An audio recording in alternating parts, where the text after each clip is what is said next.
Hello, everyone. I hope you're having a fabulous Friday evening. I'm so glad that you are here with me tonight. I have some sweet treats in store for you today. And actually, what I'm doing is I'm being a little vulnerable here because I have decided to share some of my most cringe-worthy moments with you when it comes to instructional coaching. And why am I doing this? Well, Alyssa, why do you feel the need to do this? Let me tell you, instructional coaching can be a lonely profession in a sense of there are times when people might view you as, oh, you're part of the admin team. You can't be in our teacher group, or you're part of the teacher group. You can't be with our admin team. So it can be a lonely job. So I was like, you know what? We are in this together. I'm going to be vulnerable. Because I'm being vulnerable, I brought my drink of choice. I hope you're sipping along with me here today.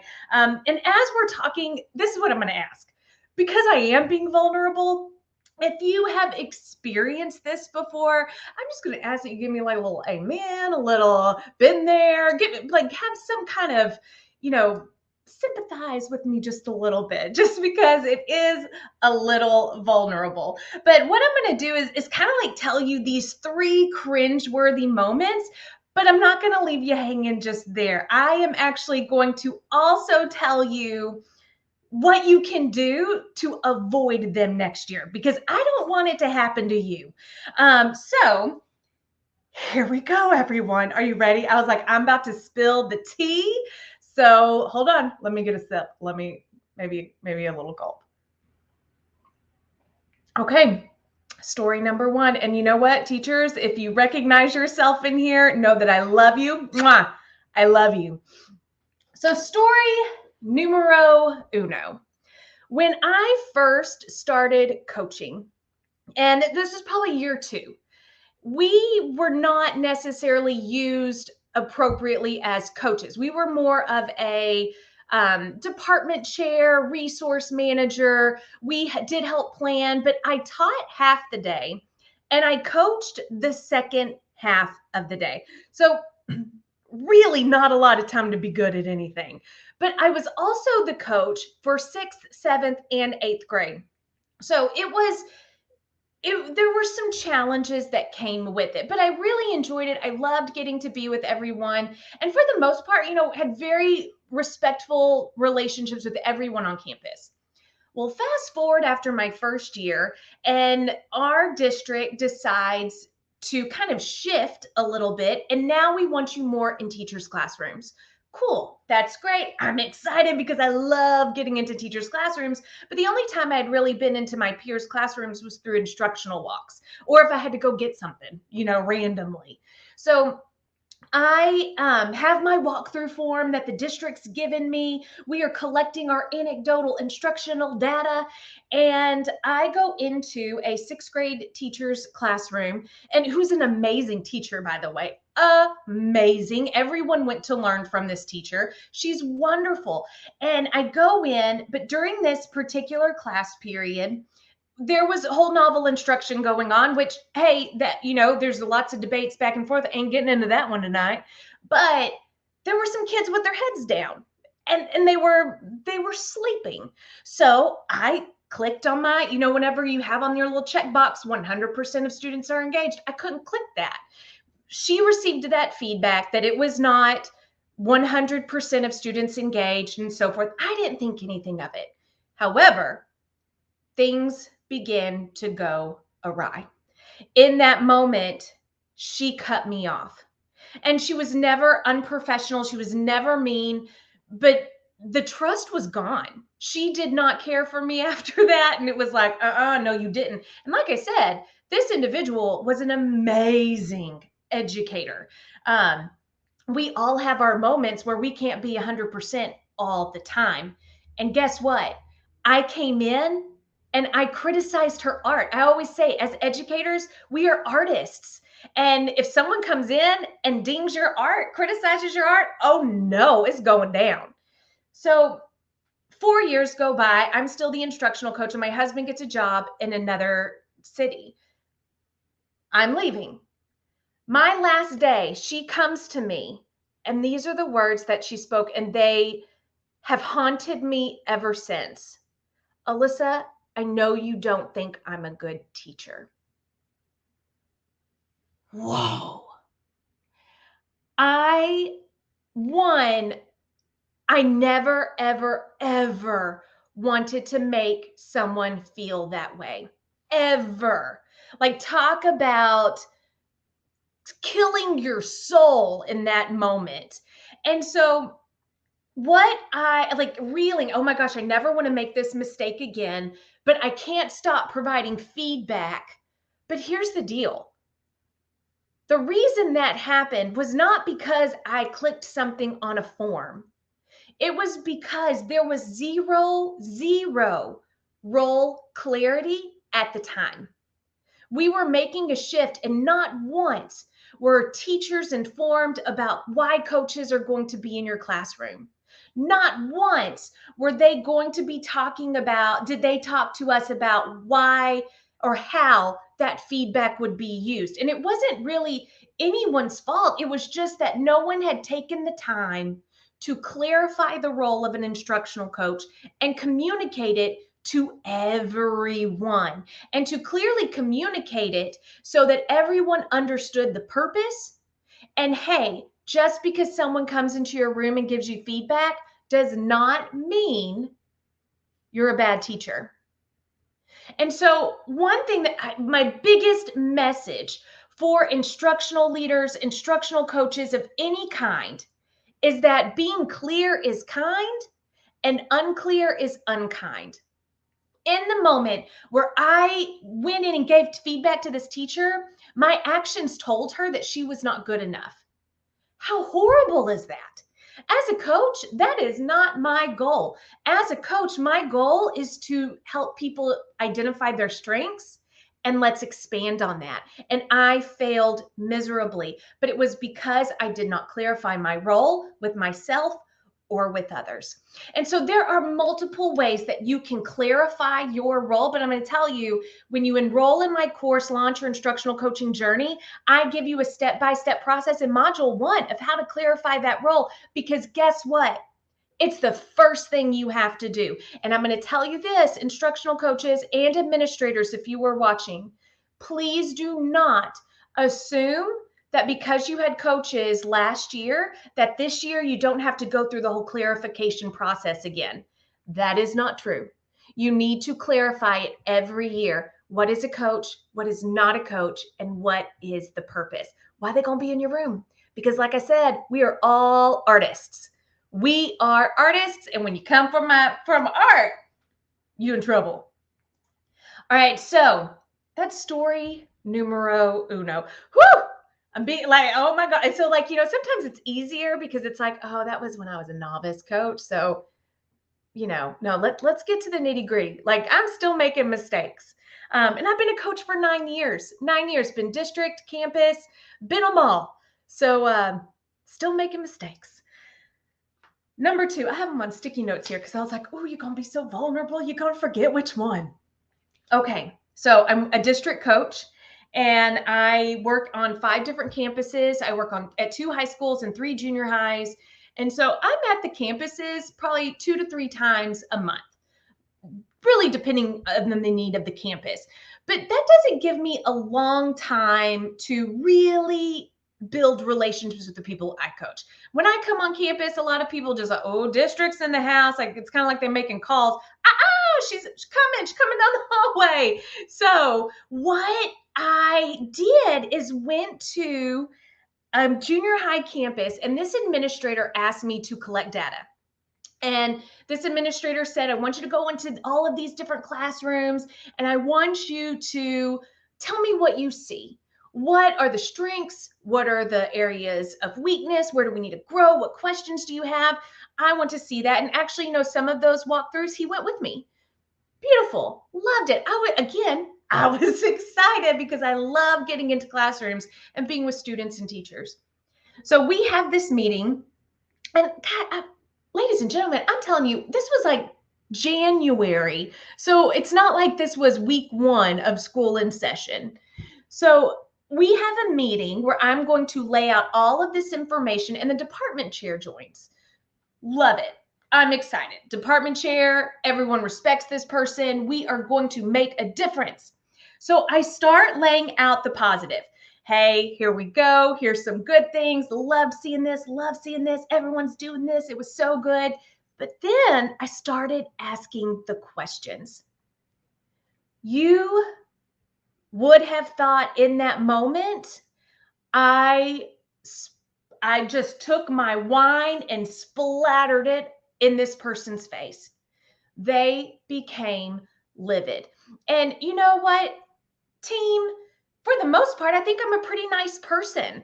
I'm like, okay, I'm pretty cordial. I'm not going to say anything mean. I'm a kind person. Here's the problem. I had not taken the time to foster a relationship with this individual, so I appeared as a threat.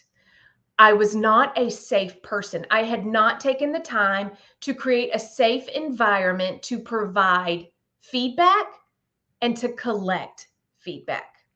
Let me say that again. Oh, hold on. I got a little banner. I'm going to, right here. Relationships matter. Feedback is not impactful unless a foundation of trust is built. And it can even go as far as making something unsafe, an environment unsafe for an individual. Like I said, I'm a nice person. I'm not going around being mean or gossiping. I'm I'm going to tell you all the positives and we're going to identify your strengths. But I had not fostered this relationship. I was from district who was not there frequently. And then I just come on in willy-nilly and give my feedback. Not safe. So here's what I'm going to urge all of you instructional coaches to do. Do not skip relationships. Do not skip it. My girlfriend, Casey Watts, she and I are really good friends that we've done some lives together before. And she and I have discussed assumptions, and we have discussed the importance of relationships and how if you have this opinion that it's all fluff, you're in the danger zone. Think about it. When you go on a date, like before you get married, you want to have that relationship. Before you get to, become a couple, you want that relationship. Same thing with my husband. I wanted to have a relationship with him. But here's the deal. With our teachers, when we go in as coaches, if they don't trust us, our feedback doesn't matter. How often have you heard someone say about an administrator who gave them a state evaluation, their T-test, or if you're from a different state, whatever your evaluation system is, and they're like, they're only in my classroom 3 times. How the heck do they know what's going on in my class? How can they give me feedback? Coaches, you have to be in the classrooms frequently, and but before you do that, you have to foster relationships.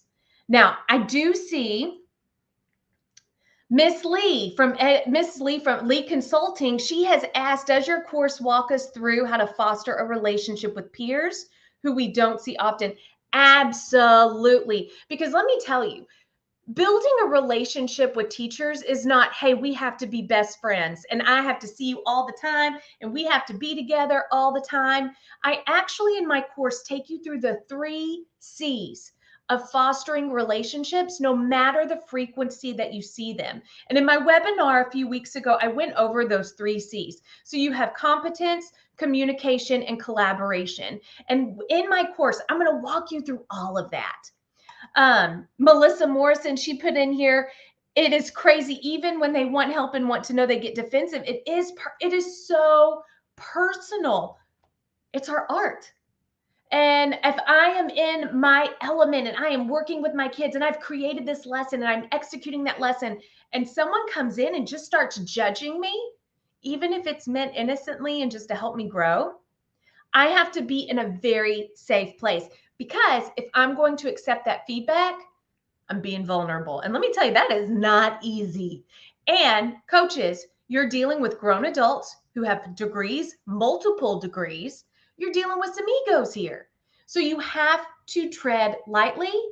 But once you build that relationship, it's golden. Now, I will tell you, I'd probably been coaching 6 years at the time when this happened, this department chair let me have it. Like, this department chair was not happy with me and let me have it.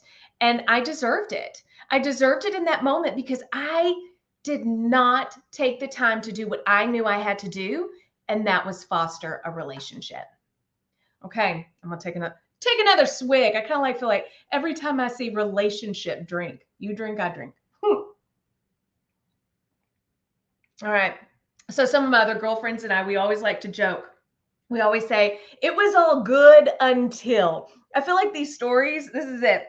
And coaches, if you felt this before, we're together. We're in this together. We're going to troubleshoot this together. Okay. Oh, what do we have? Relationships matter. Oh, relationships matter. I already said it. Relationships matter. Okay. Here's one that I did not too long ago. Again, I'm telling you, been doing this for a while, but we all make mistakes, and I'm going to help you avoid these mistakes. So about 2.5 years ago,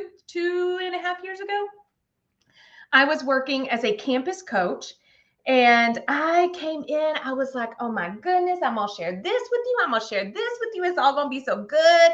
You are going to love it. I'm going to gain trust by sharing with you all the things that I've created. So I go in, and I'm working with a teacher, and we are really just having a meeting. And I start showing this teacher this. I'm like, oh, let me show you my playbook. Now let me show you this. Oh, we could even do this. And the teacher started to cry. Let me tell you, in that moment, I paused. I took a deep breath, and I almost started crying. I kept it together, but I almost started crying. And let me tell you what happened next.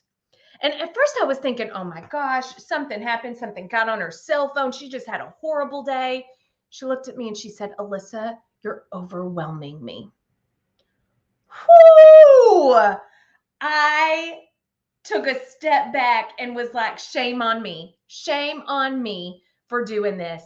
And what it was, and let me pull it again, got a banner, gonna put it up here. Always, always, always go in with a narrow lens of focus. And let me tell you what I mean by that, because I went in like, oh, we're going to do this, we're going to do this, we're going to do this, I'm going to show you this.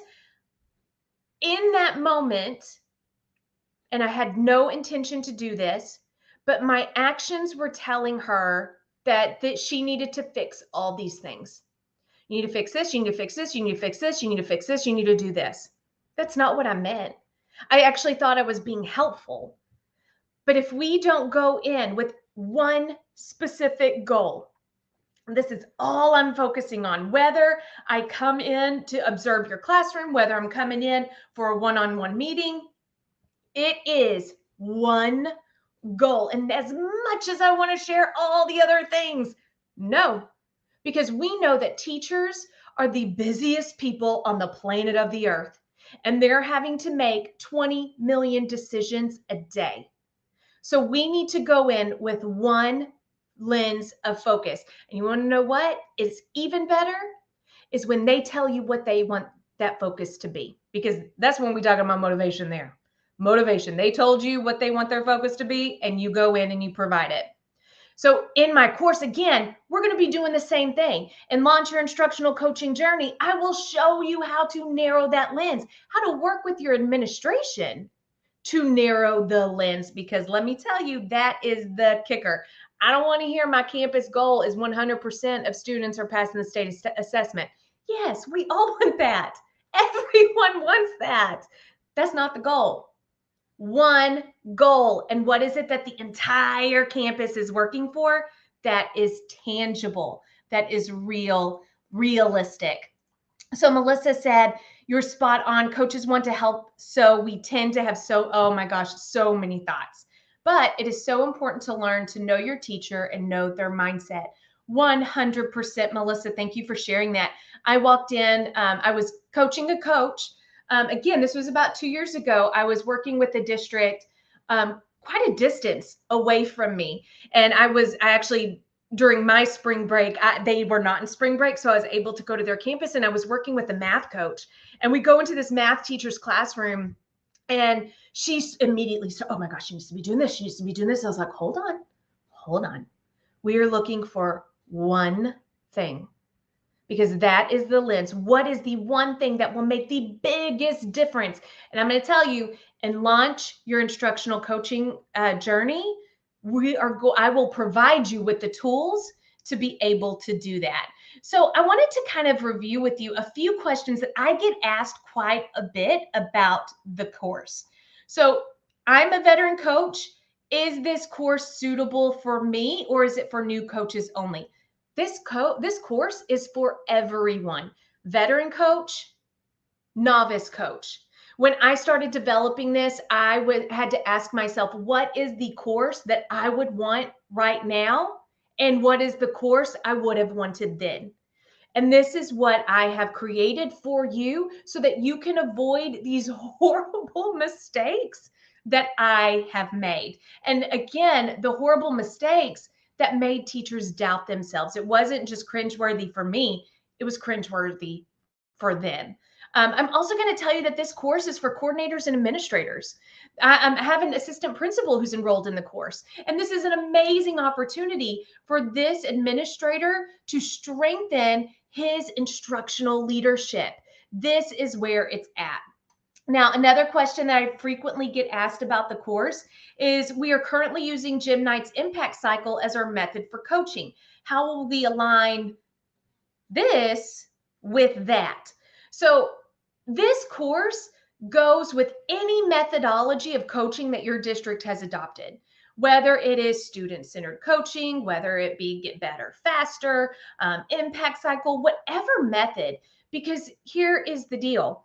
Coaching is coaching, and it will not be impactful unless the foundation is laid, and the foundation is strong. And that's what my course will do for you, is help you develop the foundation for a culture of coaching on your campus or within your district. Another question that I get asked is, does this course provide to strengthen teachers' understanding of instructional practices? Yes, it does. During the final module, and actually we'll even be getting into it a little bit in module 3, we talk about teacher clarity and how to support backwards planning for learning and strengthen understanding of best instructional practices. So again, this course is for any instructional leader that is looking to launch their instructional coaching journey. So I'm leaving the bit.ly in the link here, or on the banner here, I'm sorry, where you can access this course. It actually closes tonight at midnight. The cart closes. Module 1 went up today. You take it at your own time. And let me tell you, you have lifetime access. Lifetime access. Take as long as you want, take as quick as you want.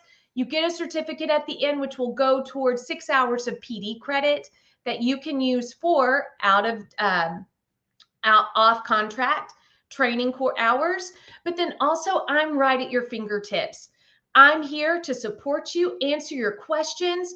With this course, again, like I said, you will be laying the foundation for a solid coaching journey. So I'm also going to put this in the comments. So if you just want to grab it, let me type it in here. Well, as I'm doing this, any other questions that you might have about this course, or that you just want a question, a response to, like, Alyssa, this happened to me and I don't know how to fix it.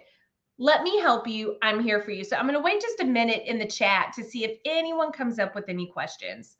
And while I'm doing that, I'm going to drink me a little something, because, ladies and gentlemen, vulnerability here.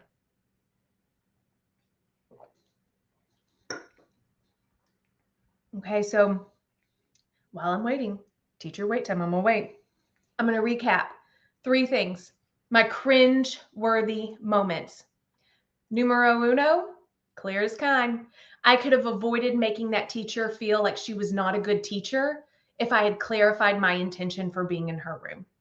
Amazing teacher, and I made her feel insignificant and doubt her work. Shame on me. Again, that will haunt me forever. I will never make that mistake again because I will always make sure that there is clarification of why I'm there and the goals. Relationships matter. Feedback is not impactful unless a foundation of trust is built. That DC let me have it. I deserved it. I did not make them I did not create a safe environment because I did not take the time to foster a true trusting relationship. And numero tres, let's narrow the lens of focus. Only go in with one goal, more powerful. If that teacher chooses the goal, 100 times more powerful if it's the one campus goal that you, the leadership team, the campus has created and are all working together. So I think I have one more comment. How do I know I am sorta doing the course the right way? So Miss Lee, I'm going to ask you maybe clarify that question a little bit more. I think I might understand what you're saying, so tell me if I'm correct. How will I know if I'm making progress in the course? Like I'm taking it seriously and I'm actually digesting the information. And what I would say is you are watching the videos. How do I know that I am implementing it the right way? Thank you, Miss Lee. So making progress, yes. So in the course, there's a couple of things that you're going to have. You're going to have access to videos. I'm going to tell you, watch those videos in an undistracted environment. And they're short. I kept them short and sweet, no longer than 10 minutes. Some are 5. And then I also have downloadable resources. Where you will know that you are making progress is when you implement the resource. So don't just let it sit on your desk. You actually go and you do something with it. But here's the kicker. With this course, you're getting 2 things that provide you access to me. One, a Marco Polo sharecast. So you have me literally at an app on your phone, and if you have a question or want to show me something, you put it up there and I'm going to answer it. I'm going to put it up there, and actually as a community of coaches, we can discuss it. We can talk about it. I will be there to walk you through it. Another thing that you're going to have are 2 group coaching sessions in this course where we will be able to talk about the beginning of school year and what's going on. The 2 group coaching sessions will take place once the school year starts. So as you start getting your feet wet and you start implementing these things with the entire community, then we're going to come back and I'm going to help you with it the whole way through. So those are 2 opportunities that you will know that, hey, I'm making progress. But I'm going to tell you, the best thing that you can do is just implement the resources. I'm giving you not a ton. I'm not going to overwhelm you with resources. However, I am going to give you what you need to lay the foundation, and don't skip any of it. I'm so glad y'all came here tonight. It wasn't as hard as I thought it would be. And maybe it's because I can't see your faces. Y'all aren't like mean mugging me. But if you took away something tonight, please put it in the chat. If you have experienced something similar, just don't leave me hanging. Let me know. But it has been amazing talking to you tonight. Do me a favor. Go repost this on your social, tag me, #CrabTreeCoaching, tell others about this course.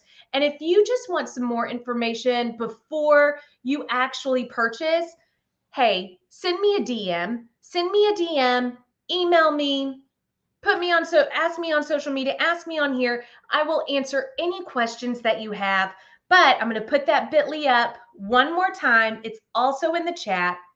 But go register today. The course is open. It is ready for you to help strengthen your instructional coaching journey. Have a great evening, everyone, and cheers. We got this.